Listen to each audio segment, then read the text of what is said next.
वो सिर्फ गरीबों पे मजालिम करती है। ये एक मुकम्मल तौर पे सियासी इदारा है। इसलिए मैं समझता हूँ कि हमारी जब भी गवर्नमेंट आई, इस इदारे को मैं तजवीज़ करूँगा कि इस इदारे को सबको रिटायर करके नई भर्तियाँ की जाएँ। जो सियासी बुनियादों पे भर्ती किए हुए लोग थे, कोई सब इंस्पेक्टर जो था इस वक्त वो SP बना हुआ है, DIG बना हुआ है, वो अपने आकाओं को खुश करते हैं और जो पंजाब के लोग हैं उनके खिलाफ वो मजालिम के अलावा कुछ नहीं करते। This is number 1।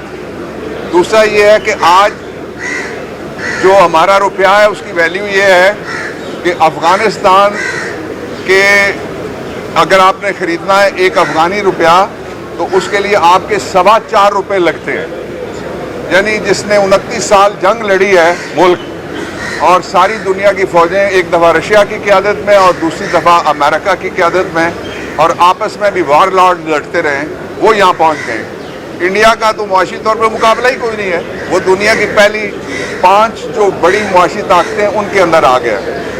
इसके 2 बुनियादी असबाब हैं। एक ये कि वो लोग जो मनी लॉन्ड्रिंग में, जो मॉडल टाउन में, जो सब्ज़ादार में, जो हर किस्म के जराइम में मुलव्वस है, उनको बार बार हारने के बावजूद इक़्तिदार में बिठाया जाता है। और एक ऐसी खातून जो हारी हुई है इलेक्शन, अपनी सीट हारी हुई है, उसने ये कहा है, इमरान खान को धमकियां दी है खुली। इसके ऊपर FIR कटनी चाहिए और इसके ऊपर फौरी तौर पे पर्चा होना चाहिए। ये किसी को इख्तियार नहीं है कि वो कहे कि मैं ये कह के जा रही हूँ कि इसका खात्मा हो जाएगा और इसकी पार्टी का खात्मा। तुम्हारे अब्बा ने भी कोशिश की, तुम्हारे दादा ने भी कोशिश की, तुम्हारे चाचा ने भी कोशिश की, कोई पार्टी ख़त्म नहीं होती। वो लोग हैं जो फैसला करते हैं, जिनके पास ये अल्लाह ताला ने आइन के ज़रिए से इख्तियार दिया हुआ है। और तीसरा काम इन्होंने ये किया है कि अदलिया में सियासत दाखिल कर दी है। अब जिनके खिलाफ 302 के पर्चे हैं वो बैठ के कमेटी में तय करेंगे कि हाई कोर्ट, 5 हाई कोर्ट्स हैं, उनके जजों ने, और जिनके खिलाफ मनी लॉन्ड्रिंग के पर्चे हैं, जिनके खिलाफ क्रिमिनल रिकॉर्ड्स हैं, कि उनके जजों ने इस साल में ठीक काम किया या नहीं किया। ये 26 कॉन्स्टिट्यूशनल अमेंडमेंट है जो पाकिस्तान के लोग वोट देते हैं, उसको बकरा मंडी बनाने के लिए इसी तरमीम में 63A, और उसके लिए एक ऐसा काजी इस्तेमाल हुआ जिसका कलम हमेशा मुक्तदरा, वर्दी वाली हो या बगैर वर्दी की हो, सिविलियन हो या गैर सिविलियन हो, उसके हक में वो बोलता रहा हमेशा लिख लिख के। इसीलिए वो कहते हैं ना कि इसी खातिर तो कत्ले आशिकों से मना करते थे, अकेले फिर रहे हो यूसुफ़े बेकार वहाँ का। फौरी तौर पे नए इलेक्शन के अलावा पाकिस्तान के पास कोई दूसरा रास्ता नहीं है। और जो इमरान खान है उसके खिलाफ तीसरी सेंचुरी मुकदमात की बनाने की कोशिश हो रही है। आप अगर 300 सेंचुरियाँ भी बना लें, वो 2 मुतालबात से पीछे नहीं हटेगा। एक, पाकिस्तान में सारे इदारे, और सारे इदारे का मतलब सारे इदारे, उसमें सारे शामिल हैं, वो कानून के नीचे हैं, वो सरकारी मुलाजिम हैं, उनको आपके टैक्स के पैसे से तनख्वाह मिलती है, वो आपकी खिदमत करें, वो हुकूमत ना करें, वो हुकूमत के मामलात में दखल ना दें। ये है उसका एजेंडा नंबर 1। और दूसरा ये है कि पाकिस्तान के लोगों को दस्तूर के मुताबिक, फंडामेंटल राइट्स के मुताबिक हकीकी आज़ादी मिलनी चाहिए। इस एजेंडे से हम इंशाअल्लाह अल अज़ीज़ पीछे बिल्कुल भी नहीं हटेंगे। नए इलेक्शन होने चाहिए, और ये जो सियासी इलेक्शन कमीशन है इसकी एक्सटेंशन हम कबूल नहीं करेंगे। और तीसरी जो आखिरी बात है वो ये है कि इस वक्त पंजाब जो है वो डाकुओं के हवाले है। कुछ कच्चे के डाकू हैं और ज़्यादा पक्के के डाकू हैं। पुलिस उनकी मुलाजमत करती है, पब्लिक की सर्विस किसी जगह नहीं कर रही पुलिस। ये एक सियासी महकमा बन गया है, इसलिए इस महकमे को ख़त्म करके नए लोगों को भर्ती करना चाहिए, पढ़े लिखे लोगों को, जिनको पता हो इंसान की कीमत क्या है, इंसानियत की कीमत क्या है, जो घरों के अंदर जाके औरतों के आंचल ना खींचें, जो सड़क के ऊपर ख़वातीन को ना घसीटें, जो छोटे छोटे बच्चों को उसने अपनी राय का इजहार किया उनको उठाने का काम ना करें। और ये याद रखें, जो करेगा वो भरेगा, ये अल्लाह रब्बुल इज़्ज़त का कानून है। पंजाबी कहते हैं दा दुनिया से 70 आकर, जो दूसरों के बच्चों से जालिम करते हैं, मैं नहीं किसी के बच्चे का इस तरह से सोच सकता, लेकिन उनको सोचना चाहिए और शर्म करनी चाहिए, हया और गैरत करनी चाहिए उनको کہ تنخواہ جس سے لیتا ہے اس کے اوپر عملہ آور نہیں ہونا چاہیے کسی کے کہنے. یہ میں نے نہیں کہا پہلی دفعہ, یہ قائد اعظم نے 1947 میں یہی بات کہی ہوئی ہے سرکاری ملازموں کے لیے. فوجی عدالتوں کو ہم مسترد کرتے ہیں.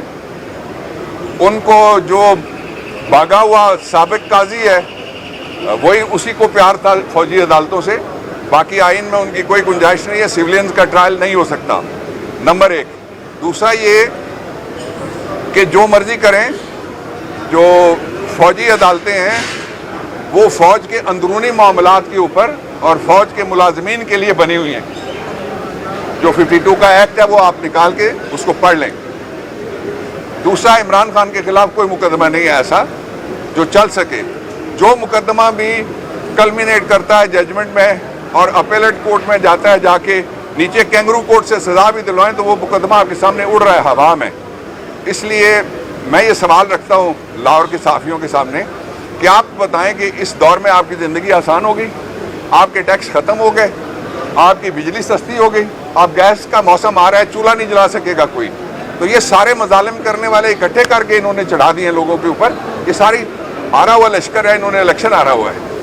مریم نواز کے بارے میں آپ نے کہا کہ بانی پی ٹی آئی میں انہوں نے دھمکایا, مقدمہ درج ہونا چاہیے. ابھی آپ دوسری طرف کہہ رہے ہیں کہ پولیس کا محکمہ ہی ختم کر دینا چاہیے. اس پولیس کے پاس مقدمہ سے کیا توقع؟ مقدمہ درج کرنے کے لیے عدالتی فورم بھی ہے. مقدمہ درج کرنے کے لیے CRPC میں 2 پروویژن ہے. عدالت بھی انٹروین کر سکتی ہے. نہ مقدمہ درج ہو تو پھر ہائی کورٹ بھی انٹروین کر سکتا ہے. اس لیے ہمارے پاس ایک راستہ نہیں ہے, دوسرے راستے ہیں. لیکن جو لوگ دھمکیاں دے رہے ہیں, ان کے باپ دادا بھی دھمکیاں دے کے چلے گئے, کوئی ڈرتا نہیں ہے ان سے. ڈاکٹر صاحب ایک سوال ہے, کچے کے ڈاکو یا پکے کے ڈاکو جب آپ پاکستان میں آئیں گے اس کے خلاف پرائرٹی پہ کارروائی کریں گے؟ مجھ سے پوچھو گے تو پکے کے ڈاکوؤں کا خاتمہ پہلے کرنا ضروری ہے, اس لیے کہ کچے کے ڈاکوؤں کا تحفظ پکے کے ڈاکو کرتے ہیں. پکے کے ڈاکو اگر پیچھے ہٹ جائیں, کچے کے ڈاکو خود بخود بھاگ جائیں گے. جو پاکستان کے لوگ ووٹ دیتے ہیں اس کو بکرا منڈی بنانے کے لیے اسی ترمیم میں 63A اور اس کے لیے ایک ایسا قاضی استعمال ہوا جس کا قلم ہمیشہ مقتدرہ وردی والی ہو یا بغیر وردی کے ہو, سویلین ہو یا غیر سویلین ہو, اس کے حق میں وہ بولتا رہا ہمیشہ لکھ لکھ کے. اسی لیے وہ کہتے ہیں نا کہ اسی خاطر تو قتل عاشقاں سے منع کرتے تھے. اکیلے پھر رہے ہو یوسف بیکار وہاں کا, لندن میں گیا منہ چھپا کے نکل رہا ہے باہر, اور باقیوں کے بھی جو استقبال ہوتے ہیں وہ آپ کے سامنے. فوری طور پہ نئے الیکشن کے علاوہ پاکستان کے پاس کوئی دوسرا راستہ نہیں ہے. اور جو عمران خان ہے اس کے خلاف تیسری سینچری مقدمات کی بنانے کی کوشش ہو رہی ہے. آپ اگر 300 سینچریاں بھی بنا لیں وہ 2 مطالبات سے پیچھے نہیں ہٹے گا. ایک, پاکستان میں سارے ادارے, اور سارے ادارے کا مطلب سارے ادارے اس میں سارے شامل ہیں, وہ قانون کے نیچے ہیں, وہ سرکاری ملازم ہیں, ان کو آپ کے ٹیکس کے پیسے سے تنخواہ ملتی ہے, وہ آپ کی خدمت کریں, وہ حکومت نہ کریں.